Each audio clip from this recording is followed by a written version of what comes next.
Assalamualaikum warahmatullahi wabarakatuh. Salam sejahtera bagi kita semua. Salam semangat. Bagaimana kabar kalian semua? Aku doakan semoga kita semua selalu diberikan kesehatan dan keselamatan oleh Allah Subhanahu wa taala. Amin ya rabbal alamin.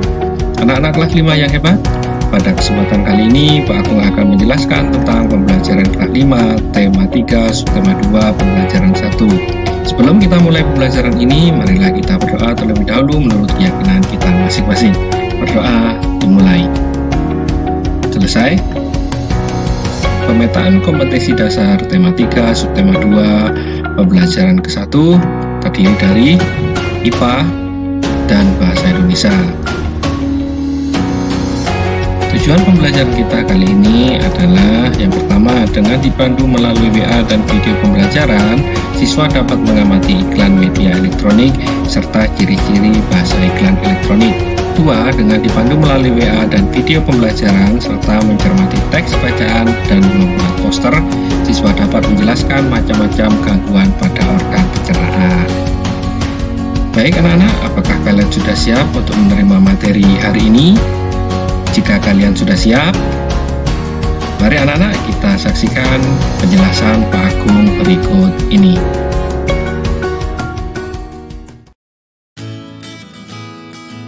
Coba perhatikan tampilan berikut ini.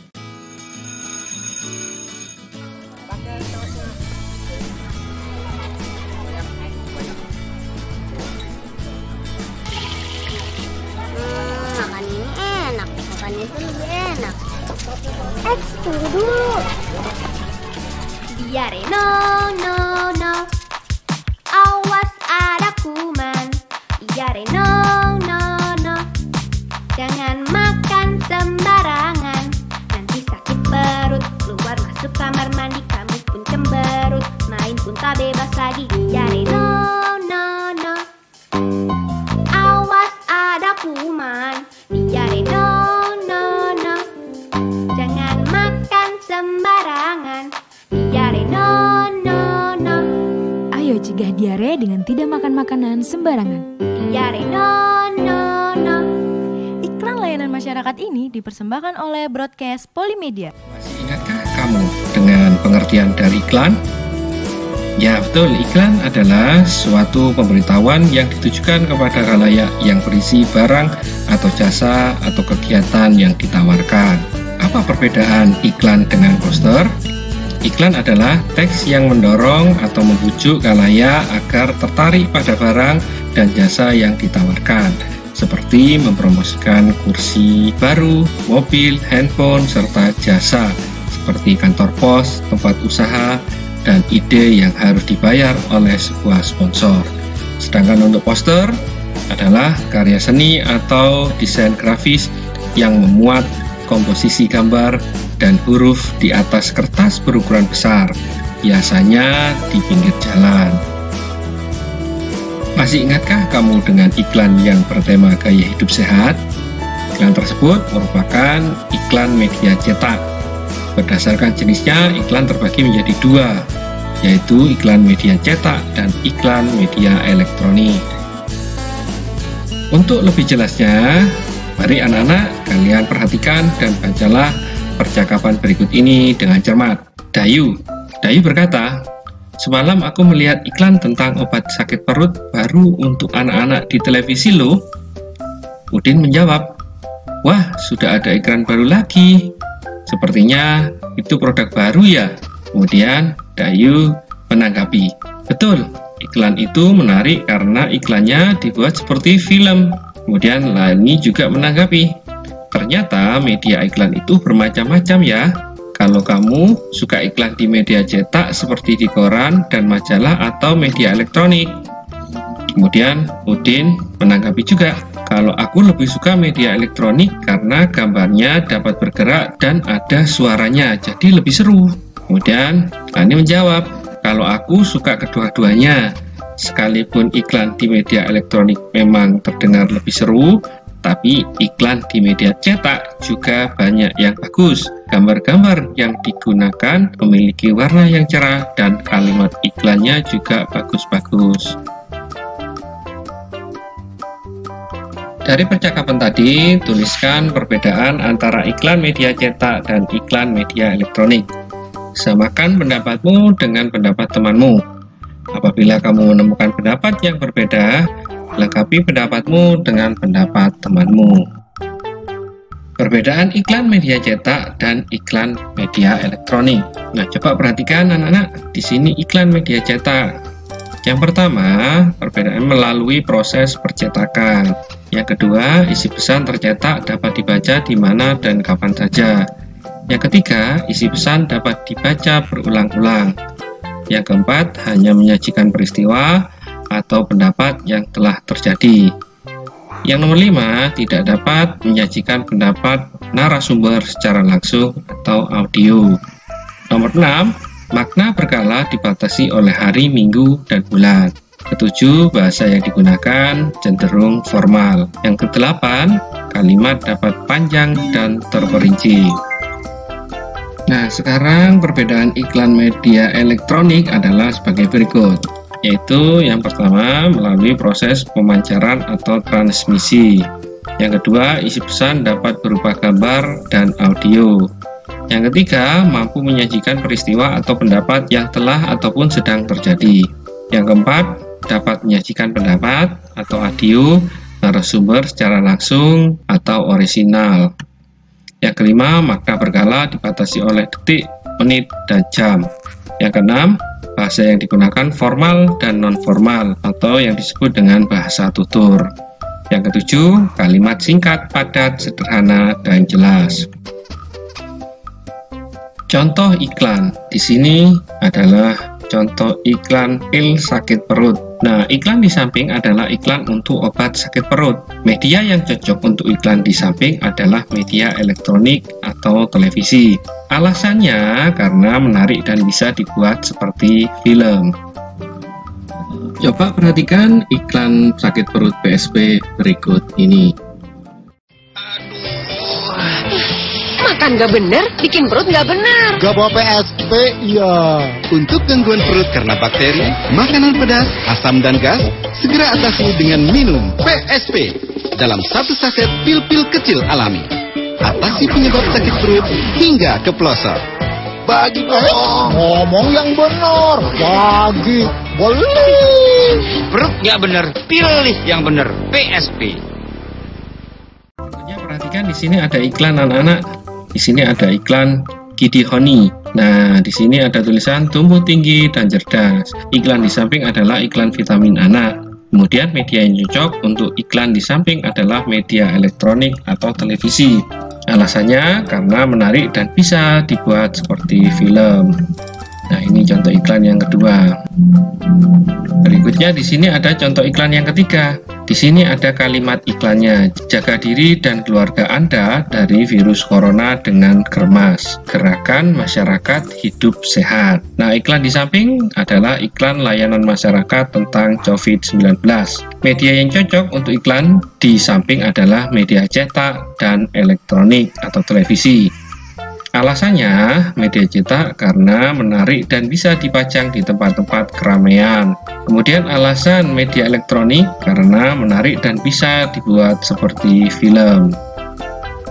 Perhatikan siswa yang memperagakan iklan berikut ini.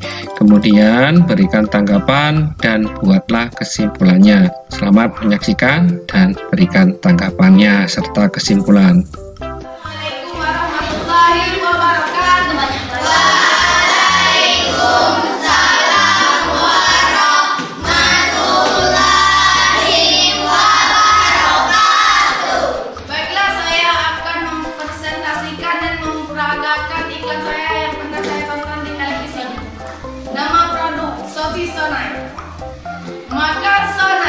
Paling asik, memang so nice, bukan main rasanya. So nice, bukan main rasanya. Sosis zaman now, baru. Wassalamualaikum warahmatullahi wabarakatuh.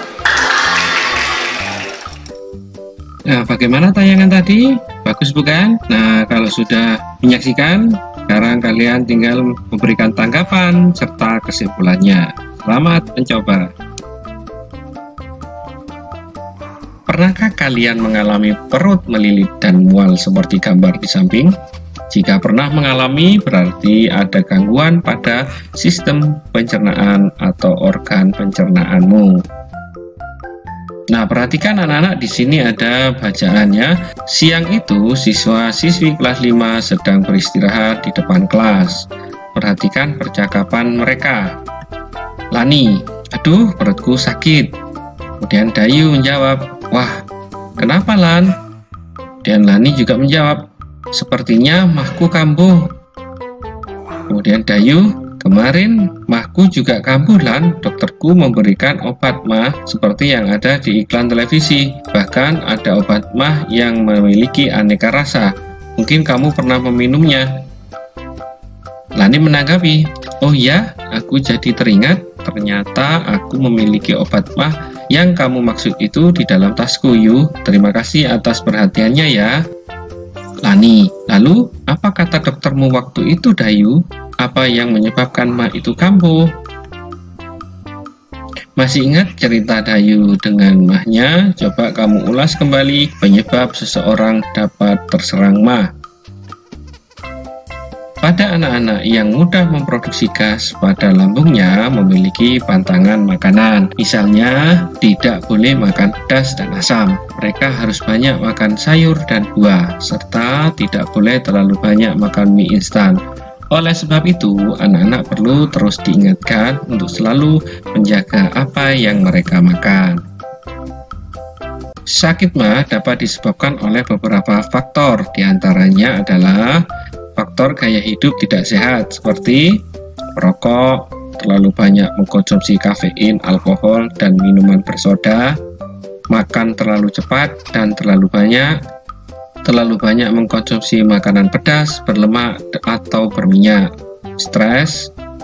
Nah, kemudian yang berikutnya adalah faktor gangguan saluran pencernaan atau komplikasi dari kondisi medis tertentu, seperti contohnya ya, pertama, penyakit reflux asam lambung atau yang disebut GERD. Kemudian yang kedua, peradangan lambung atau gastritis. Yang ketiga, radang pankreas atau pankreatitis. Kemudian yang keempat, penyakit iskemia usus, berkurang aliran darah di usus. Kemudian yang kelima, obstruksi atau penyumbatan pada usus. Yang keenam adalah penyakit celiak. Yang ketujuh adalah batu empedu. Yang kedelapan, penyakit hernia hiatus atau bagian lambung menonjol ke dalam diafragma. Yang sembilan, penyakit kanker lambung. Nah, itu tadi ada 9 faktor gangguan saluran pencernaan atau komplikasi dari kondisi medis tertentu. Berikutnya adalah faktor efek samping penggunaan obat-obatan seperti obat antibiotik, obat antiinflamasi non-steroid atau yang disebut OAINS seperti diclofenac dan ibuprofen. Nah, coba perhatikan di sini anak-anak. Nah, di sini ada gangguan sistem pencernaan. Gangguan sistem pencernaan itu antara lain yaitu mah, kemudian appendicitis atau usus buntu, kemudian ada sembelit, yang terakhir di sini ada tifus. Nah, kita akan menjelaskan satu persatu tentang gangguan sistem pencernaan tersebut. Nah, di sini ada mah, gangguan pencernaan yang pertama. Ini perhatikan gambarnya, ini adalah lambung sehat. Kemudian di sini ada lambung yang terkena penyakit mah. Nah, di dalam lambung tersebut terdapat luka. Nah, mah adalah penyakit nyeri yang berasal dari lambung. Penyebab mah adalah pola makan tidak teratur, luka pada lapisan lambung, infeksi bakteri, dan stres. Kemudian ada gejalanya, gejalanya mah antara lain adalah perut perih, mual, dan kembung. Kemudian cara mengatasi penyakit mah dilakukan dengan minum obat sesuai resep dokter dan makan secara teratur. Berikutnya ada appendicitis atau usus buntu. Perhatikan gambarnya ini anak-anak. Nah, di sini adalah colon, atau usus besar. Nah, yang dilingkari ini termasuk adalah appendix normal, Nah, apendik normal itu berarti usus buntunya tidak ada masalah. Kemudian inframed apendik. Ya, di sini inframed apendiknya ada peradangan seperti kalian lihat di sini, berarti harus diberikan penanganan khusus. Appendicitis adalah peradangan yang terjadi pada usus buntu karena infeksi. Penyebab penyakit ini belum diketahui secara pasti, tapi diperkirakan karena tersumbatnya pangkal usus buntu oleh kotoran. Kemudian gejalanya adalah penyakit di perut sebelah kanan bawah. Penderita juga mengalami demam dan hilang nafsu makan. Pengobatan penyakit ini adalah melalui operasi pengangkatan usus buntu. Berikutnya adalah sembelit anak-anak. Nah, sembelit ini seperti ini anak-anak.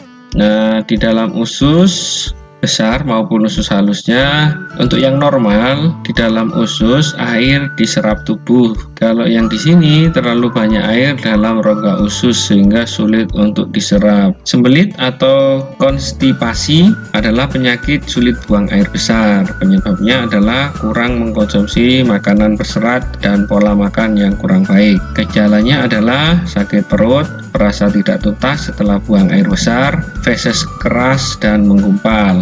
Kemudian pengobatan sembelit dilakukan dengan mengubah pola makan, yaitu dengan meningkatkan konsumsi makanan berserat seperti sayur dan buah. Sekarang di sini tifus anak-anak. Nah, ini adalah di sini ada gambar di dalam usus, bahwa di dalam usus itu terdapat bakteri, ya, ususnya diserang oleh bakteri. Tifus merupakan penyakit peradangan pada usus halus. Penyakit ini disebabkan oleh infeksi bakteri Salmonella typhi yang menyebar melalui makanan dan minuman yang terkontaminasi. Gejalanya adalah demam tinggi, tubuh menggigil, lemah disertai mual, dan sakit kepala. Pengobatannya adalah dengan mengkonsumsi obat dari dokter dan menjaga kebersihan makanan dan minuman yang dikonsumsi.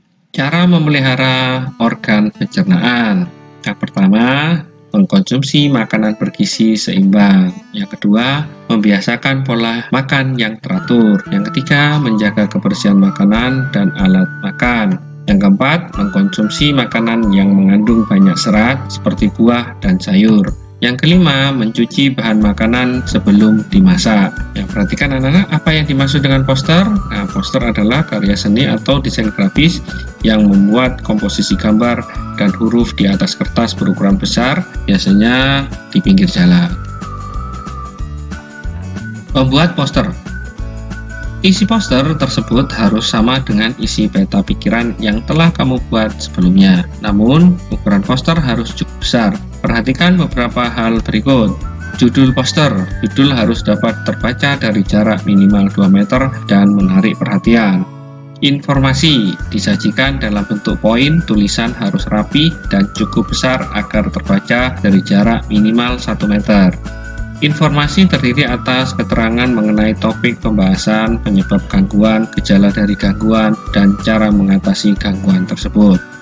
Grafik. Poster akan lebih menarik jika dilengkapi dengan grafik atau gambar-gambar yang memudahkan pembaca mengerti informasi yang disampaikan. Sumber. Cantumkan pula sumber informasi yang digunakan. Contoh poster. Nah, ini perhatikan yang pertama anak-anak. Ini ada judulnya yaitu diare. Nah, yang kedua di sini contoh poster, waspada penyakit diare. Kemudian yang ketiga, langkah sikap atasi diare pada anak. Di sini ada keterangannya, jaga kebersihan, minum air putih, cuci bersih tangan, makan makanan bernutrisi, minum obat. Perhatikan anak-anak, berdasarkan contoh poster di samping, diketahui bahwa diare ditandai oleh buang air besar dengan tinja encer atau berair dengan frekuensi lebih sering dari biasanya atau normalnya. Oleh karena itu, orang yang mengalami diare akan lebih sering ke toilet untuk buang air besar dengan volume tinja yang lebih banyak dari biasanya. Diare dapat menjadi gejala penyakit yang lebih serius serta disentri dan kolera. Gejala yang biasanya ditemukan adalah buang air besar terus-menerus disertai rasa mulas yang berkepanjangan, dehidrasi, mual, dan muntah. Pemberian cairan dan elektrolit seperti larutan garam akan sangat membantu memulihkan keadaan tubuh yang kekurangan cairan dan elektrolit. Minum cairan oralit merupakan cara pengobatan yang paling efektif terhadap penyakit diare. Apabila cairan oralit tidak tersedia, maka kamu dapat membuatnya sendiri. Bisa kan membuatnya? Nah, di buku paket sudah dijelaskan cara membuat oralit. Tugas kalian di rumah adalah yang pertama, apa yang dimaksud iklan media cetak. Dua, apa yang dimaksud iklan media elektronik. Yang ketiga, sebutkan gangguan pencernaan yang kalian ketahui. Yang keempat, bagaimana cara mencegah gangguan sistem pencernaan. Yang kelima, hal-hal apa saja yang harus diperhatikan dalam membuat poster. Silakan kalian kerjakan. Jangan lupa sebelum mengerjakan membaca doa terlebih dahulu. Demikian materi kelas 5 tematika subtema 2 pembelajaran 1. Semoga pembelajaran kali ini dapat bermanfaat dan menambah motivasi belajar serta mempermudah dalam pemahaman materi. Tetap semangat belajar di rumah, selalu berdoa supaya pandemi ini cepat berakhir. Jaga kesehatan, jaga kebersihan lingkungan, dan jangan lupa selalu cuci tangan sebelum atau sesudah aktivitas. Sebelum kita tutup pembelajaran ini, marilah kita berdoa terlebih dahulu. Berdoa. Selesai. Terima kasih sudah menyaksikan video pembelajaran ini. Sampai berjumpa lagi pada materi selanjutnya. Wassalamualaikum warahmatullahi